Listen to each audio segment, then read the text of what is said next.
Hey, I'm actor Chris Bartlett from The Mandalorian, The Book of Boba Fett, and Obi-Wan Kenobi, and you're watching Virtual Cantina Network. Thanks, Chris. What happened? Hi. That was awesome. This is the Jedi Archives, where we review all comics, Star Wars comics, especially the High Republic, mainly the High Republic. My name's Jonathan. I'm Mike. I am Bryce. And today we're doing Star Wars, the High Republic, Issue 4, Phase 3. It's really hard to search for right now for stuff of the High Republic kind of comics because there's already a Star Wars High Republic Issue 4. Just remember which volume we're in. So we're in volume The third 3. one. Yeah, volume 3. So it's not that bad. So volume 3. And this one's called Children of the Storm, Chapter 4, Into the Occlusion Zone. So, into the Nile Occlusion Zone, Jedi Master Keeve Trennis has disobeyed direct orders from Coruscant and entered Nile space. Her mission to find and save a soul who was thought lost. Familiar faces from Phase 1 of Star Wars The High Republic return, but not as they used to be. And here we have the main cover. Without giving anything away, I'm glad about that last part, though, but we'll get to it. Yep. That's a decent cover, yeah. You know what? I've been rereading all of the original Marvel Star Wars comics from the 70s, and I think it's volume 1 in the 20s, the early 20s. There's a cover where Luke and Leia are wearing spacesuits just like this one. Oh, really? That's so I'm cool. like, oh, cool. Like, it's a good callback to those original Marvel comics, which I thought was really cool. I wouldn't have known if I hadn't been rereading those, so I thought that was pretty cool. Nice. So this is a nice cover. Nice her High Republic hilt. The little scab droids. Yeah, I like it. It's a pretty clean one.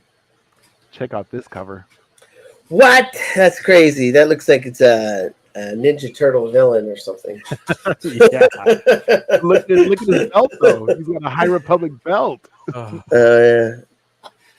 High Republic belt, and he's got a Nile flag behind him. So, well, they've all got that flag behind them on those variants.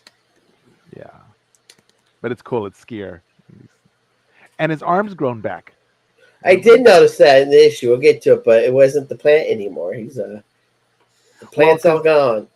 His arm was chopped off, but it was growing back. That was in Phase 1. This is now Phase 3, so years have passed. Here's this cover with Lorna D. That's a cool cover. She's looking pretty ferocious. I cannot wait till she meets her end. I'm done with Lorna D. I'm just like, get rid of her. She's like the only one of the Nile surviving. Just get rid of her. Don't you mean her redemption? Obviously not. No, she's. This is a great cover too. This one was for Black History Month. Mm-hmm. So this variant, it's got Ember, Bell Zettifar, and I like this more realistic looking. Like Ember looks like a real dog. Bell Zettifar looks like a real person in terms of cartoonish. Well, he looks like an adult. I mean, he's been a teenager the whole time. There he looks like an adult. So. Yeah, he does. Well, it is Phase 3, so he is grown. And how long do these charhounds live? Oh, I don't know. Forever. They're immortal. Our dogs don't live very long, so I know. So they better not die. I know. And this is that same cover, but now with the writing. That's not a version. That is the one that I have. You have this one? It's a cool one. Yep. Really cool. I like it. And that, spoiler alert, is the last variant cover that looks like that, because starting in 5, the variants are different. Uh-oh. Why? I don't know. They just did it for the first 4. The one that I got for the 5th variant. What a tease of a cover. Jedi versus Jedi. Well, it is true, though. I mean, for like a little split second. There's no lightsabers drawn. She also just push them. Yes, she does. She pushes them. That's it. She does. There's no lightsabers drawn like they're showing right here. No lightsabers drawn. You're right. They're really.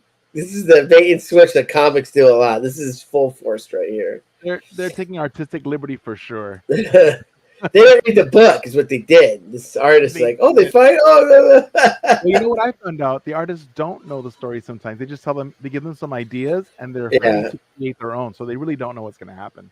So this is pretty cool. Kind of like the preview for Wonder Woman 84, where oh that, yeah. preview was that trailer was so awesome, but they didn't actually see the movie. So Oh, Trailer was the thank movie. God you referenced it like that because we're about to have issues. Okay.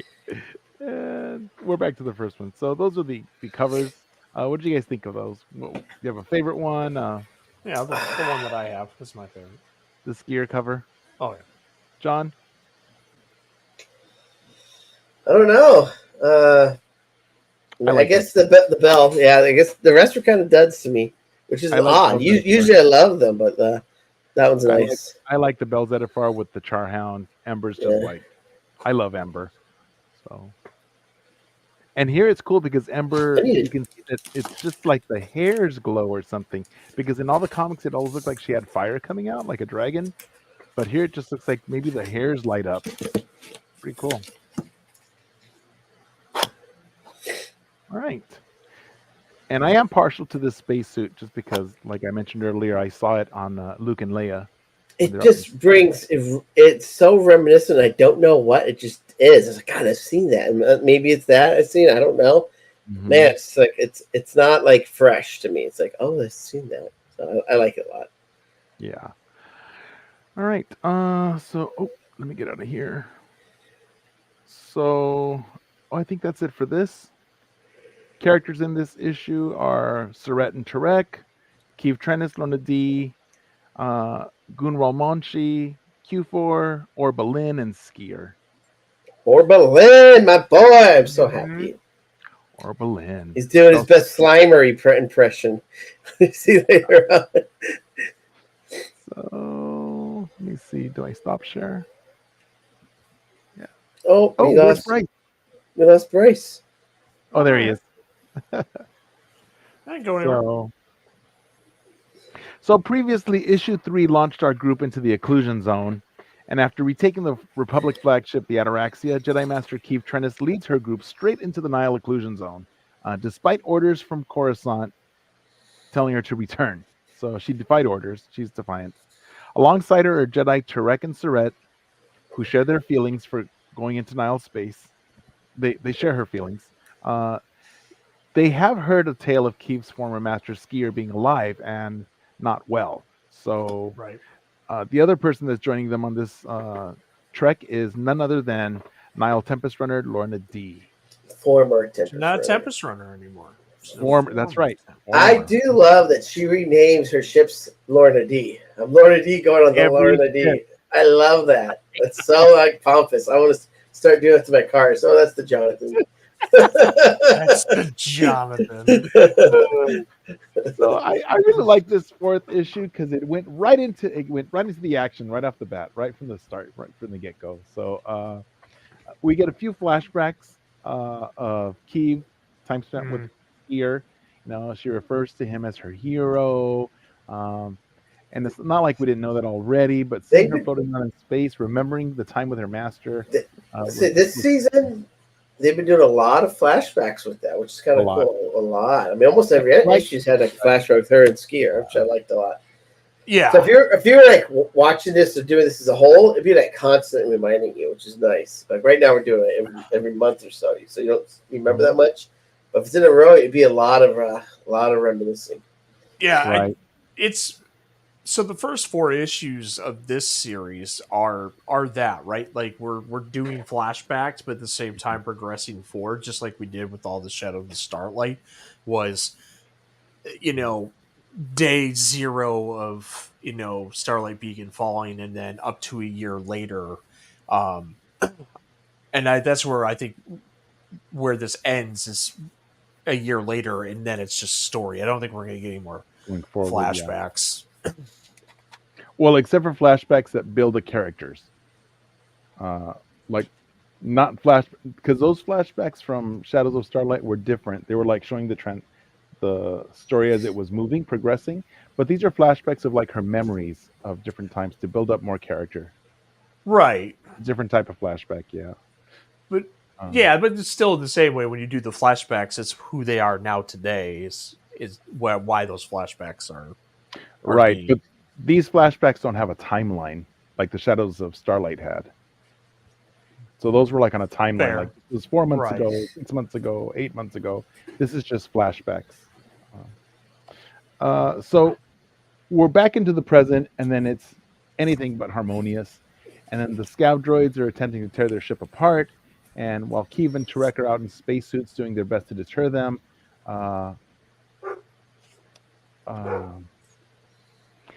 thankfully Tarek was able to divert the scout droids away in time before they tore through the ship's hull and neutralized the vessel. And then there was the problem of figuring out which planet in the dozen or so they should choose from in the Nile space so that Skier would be on that one. right. And then- Well, this is where, so Rick is kind of first. He just brutalizes the droid, and it's like they panel through it real quick. Like there's no expression. Oh, we got you destroyed next. Oh, okay, and then he tries to do it to Lorna D, and that's where they draw their sabers and duel. Yeah, but that doesn't really happen. Yeah. He pushes them because he went straight up Anakin on them. You know, Yeah, he just well, went straight up Anakin because he's fed up. he was about to. Well, it's the first time the other one is questioned Yeah, They're as well. twin, yeah. yeah. They said, "Why you keep calling us we?" All of a sudden, like, "Woo!" No, I got that. We've too. always Wait a been minute. we. It's like, You guys are they. It's like, yeah, it was we are not Honeymoon's we are over. not we today. Right? And you know what I noticed doing these? They started to show one looking more feminine and the other one more masculine. That's what I noticed about Oh, them, really? too. That's what I noticed from their faces because before they were like identical. And now in Yeah. this one, I noticed that one has more like a feminine look and the other one has a more like a masculine look. I'm like, I wait a did minute, kind of notice that facial features have changed a little bit, right?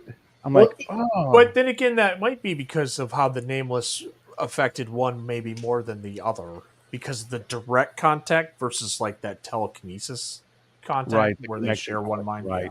The indirect contact. I mean, that right. could be it, and we're just seeing that develop more. But yeah, it's a fair point. I did notice that myself. Mhm. Is Well, that And maybe that's do what look a caused little the difference different. in personalities too, though. That direct contact with the nameless, as opposed Well- to the indirect contact. Well, I kind of hate to say, like up to this point, they've been kind of characters who were just there, like they're there for sidekicks to action, and then haven't had too much like dialogue or personal choices and stuff like that. So this is the first time you actually kind of see them be unique characters, and so I kind of like that because we've had these great opportunity for some characters, and they've always just been there battling along key, like their sidekicks Like and wallflowers. yeah, it's like it's kind of like, oh, we have this cool Jacob character. Huh? Huh? He's talking about the movie, I think. Oh, No, you said Wallflowers. Is it Jacob Dylan? oh. You know what? One thing I want to bring up is that I just feel like okay, I'm gonna say it, and I'm the gay guy here, so I think I can say this. I feel like they brought up all these other characters that are gender different or whatever, and I just thought they just threw them all in. And so, like with Surrett and Tarek, when they brought them in, that they were they, them, I'm like, okay. And I'm kind of a little fed up with it because they're just there just to be there. But this is the first time that they're actually real and non-cis characters. So I feel like this is the first time I see them portrayed as authentic non-cis characters. So I'm That's really what thankful I for this. finally now I'm actually getting intrigued with the characters. Before it was Right, really because just like there I are these can even- characters here, like Right. nothing going on with them. So And I I really- wanted to like them. yeah. I wanted to like them because this was the first time that in Star Wars they were bringing, like, on the covers we had non-cisgender characters, and I really wanted to like them. But you know what? They weren't likable for me personally, and I just felt like a big sigh, like, oh, well, good on them for bringing these characters in, but bad on them for not making them authentic characters. And I think that this issue, shows them as Just- actual real characters. human And beings, yeah, Yes, actually moving yes. forward. It's just a little bit, but at least it's a start. And I'm saying that's what I was really happy to see. But I liked Right. it. I liked it when he says we've always been we, And I think that's when they look more feminine. She's like, oh, like, oh my gosh, they're real people. So I liked it. I appreciate that. I hope we get more of that. Yeah. More of that. So, oh, you guys jumped ahead because they were doing that. Oh, they wanted to access the Nile-Com system to see if there's any word of a Trandoshan Jedi in the area, right? And this reminded me, like I already mentioned it reminded me of some of Anakin's more intense interrogation tactics, right? In the Clone Wars when he was doing that, or even in the movie when he's like all nice in the bar, and he's like, "Tell us what you know. Tell us." You know, he's like calm, and I he's like, hated that scene. he just snapped. Like, what is Tell us. he doing? Like, but it Such a showed him weird like, scene. Yeah. yeah, it was funny, but yeah, he would go like the full spectrum there. I think it's in the Clone Wars, like one of the end seasons where he just goes into a room to interrogate someone, comes out and has the information. And so I think that's what, like. And I think Obi-Wan's like, "What did you do? You know how? You know that's not the Jedi way." Yeah. Right. So but of course, Keith steps in. She ignites her lightsaber. No, she doesn't do that. They ignite theirs, and they're gonna have a big duel. Yeah, that doesn't happen. And Keith was like, "My lightsaber is bigger than yours." No. My goodness. So, and we've known for some time that Surrett and Turek have not been doing well ever since the exposure to the nameless. Now, while their connection had not been completely severed, the bonded twins have not been quite in sync. Lorna even tells Keeve that she pities her because she still believes that the Jedi are the good guys in the galaxy, right? Despite Keeve having to save Lorna from the angry Jedi multiple times now. She's like, see, I told you. Yeah, twice. It was the second time, yeah. Mm-hmm. She goes, they're not the good guys. You keep saying that, but, I feel sorry for you. Ultimately, they do find that old distress call that's claiming that they were under attack from a Trandoshan with a lightsaber, right? A Jedi distress call. And it seems like that's where they probably should begin. So as soon as they arrive, that's an obvious place. Wait, this Trandoshan with the lightsaber. That's a little too convenient when I heard that. I was like, really? It's a comic. Yeah, it's a comic. Well, but the unique thing is, it was a Jedi distress signal about a Trandoshan Jedi and attacking, and that's when we find Orbelin and Monchi. What's his name? Monchi. No, this is Gulak, wasn't it? Oh, that's right. Before they Gulak. find Monchi. Right. You're right. And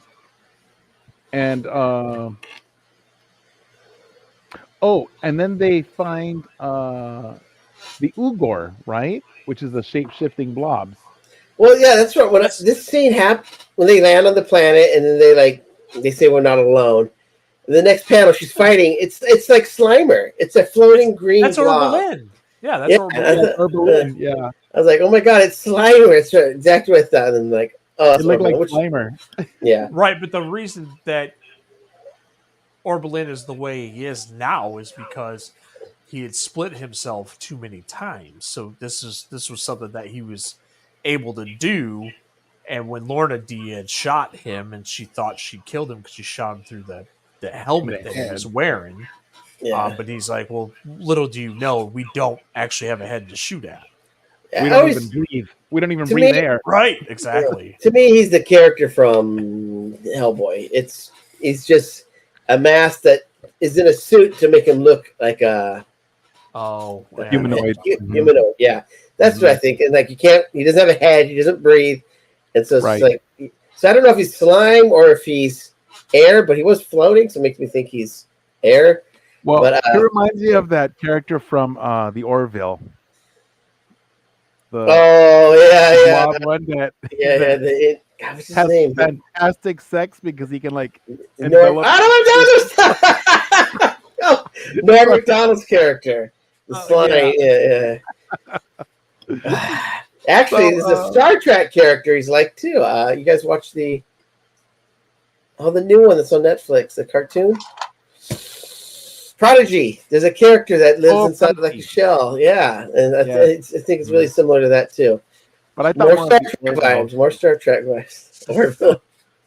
God, don't stop. That's way too much to get that. Sorry.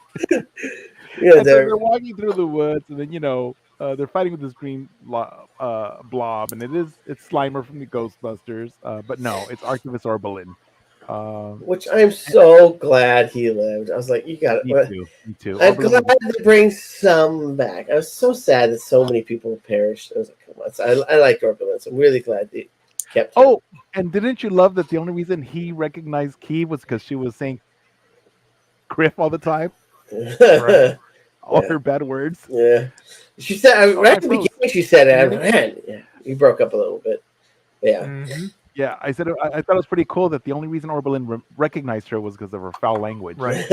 Um, and I love it. She's always cursing, so good for her.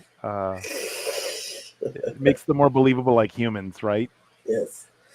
So then she takes us to her camp, and we find out that Master Gunral has survived but is greatly wounded. And then we hear the story, and we found out that it was not the Nile Raiders that caused the injuries, but Skier.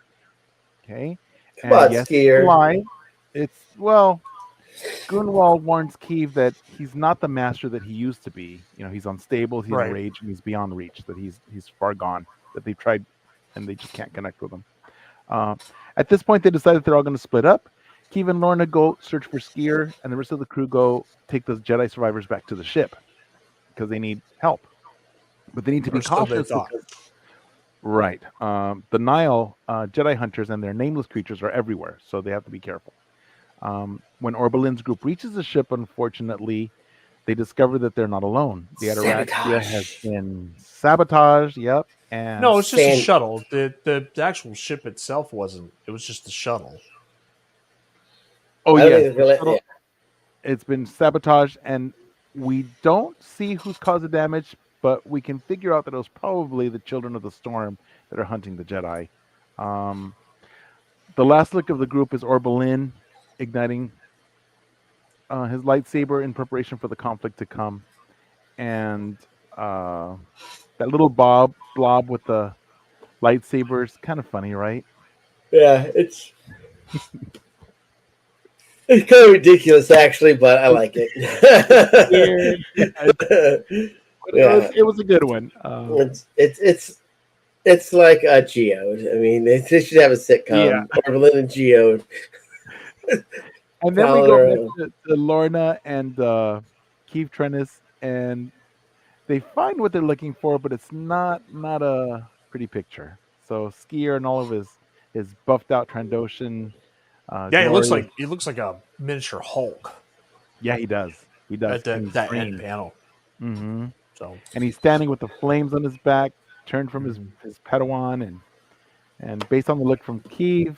Well, she's like in horror when she sees it. It's not even like she's like, "Are you okay?" It's me. It's like she can sense something's wrong just by the way. Yeah, because it's not her form. It's not her former master at all.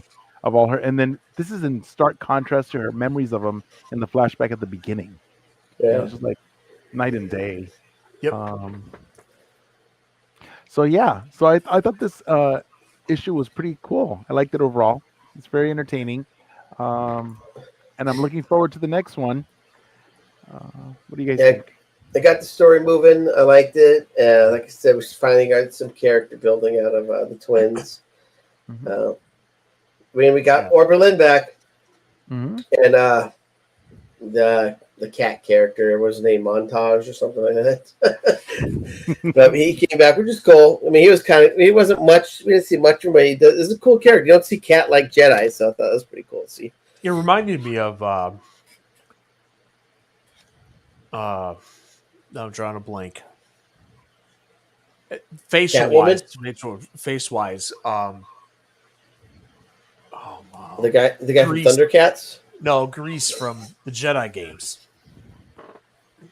Yes. The pilot of the Mantis. Yes, with the 4 arms and the 2 legs. Mm-hmm. The one who lost one of his arms because of the Jedi games? Yeah. The one with Cal Kestis. Oh, okay. Yeah. Jedi games. Greaves. His name is Greaves. Greaves. Yeah. Oh, okay. Mm-hmm.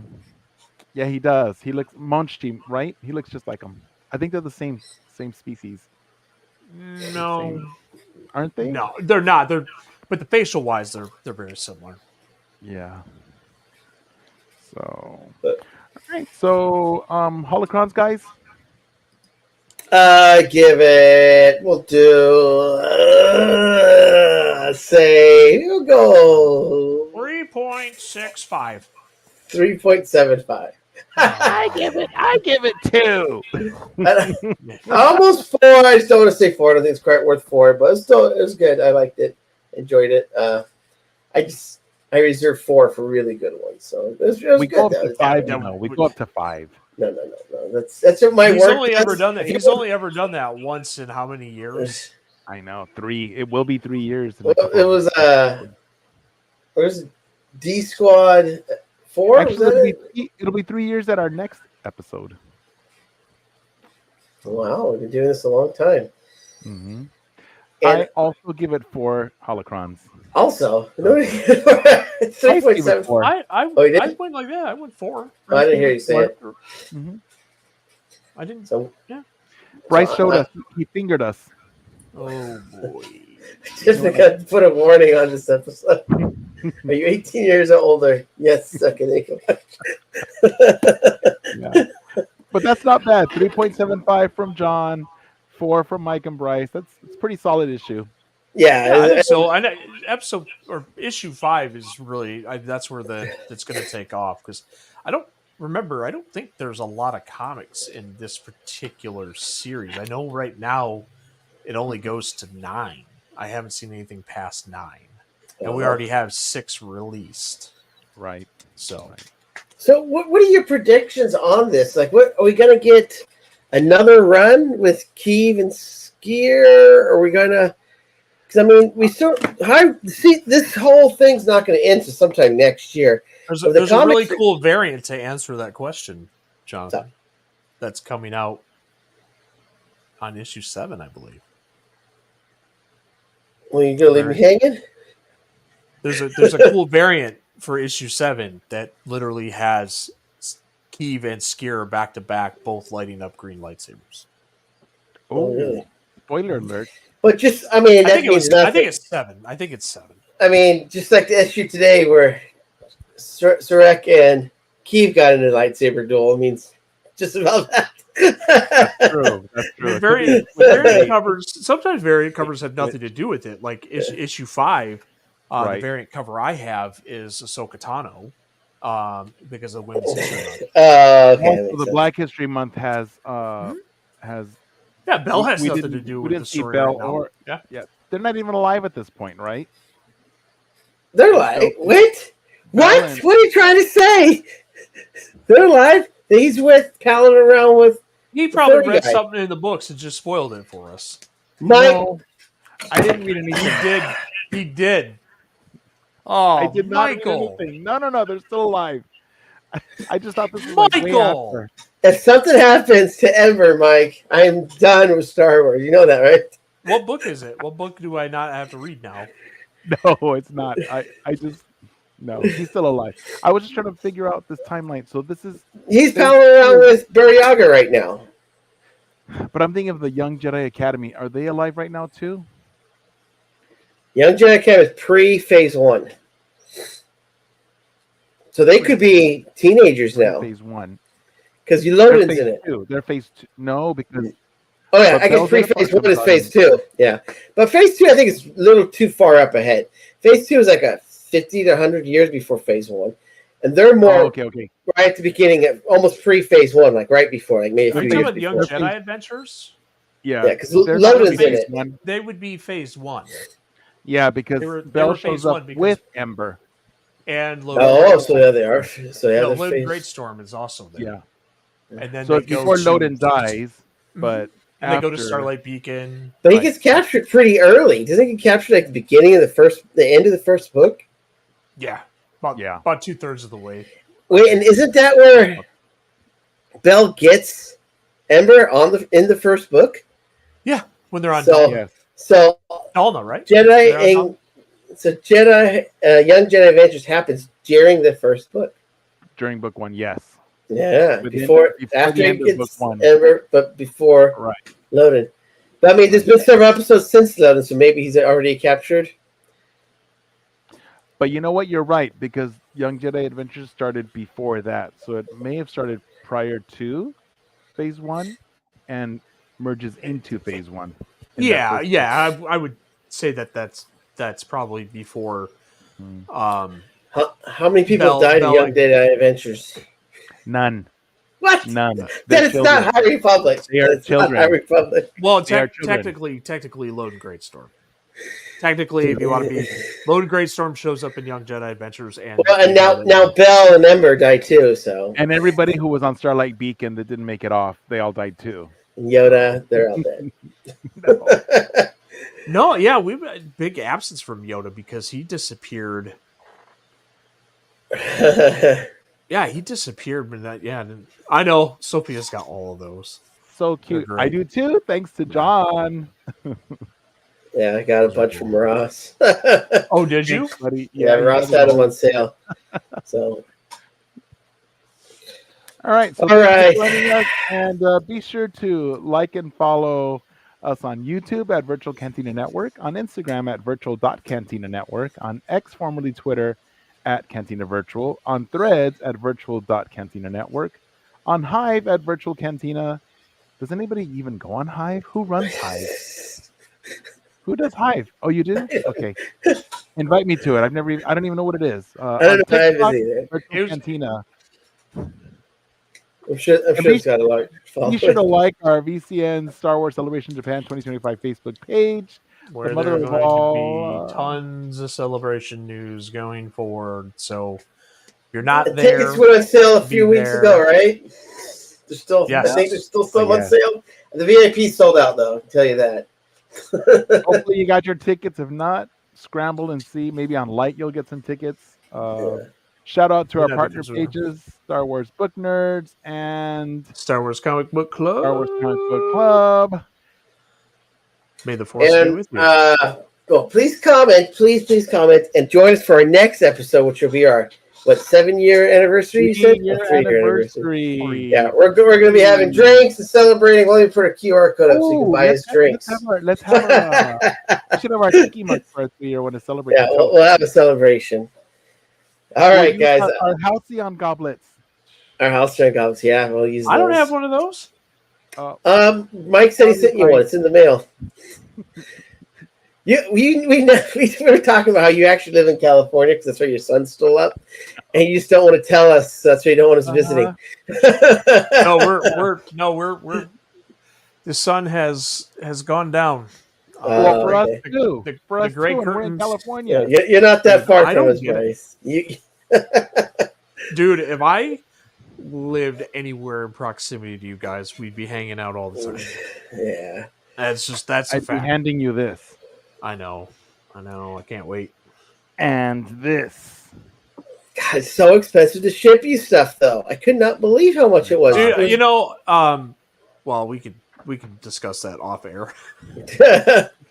All right, guys. Thank you for watching. This for Sophia. Yep. May the force be with you. May the force be with you. Live long and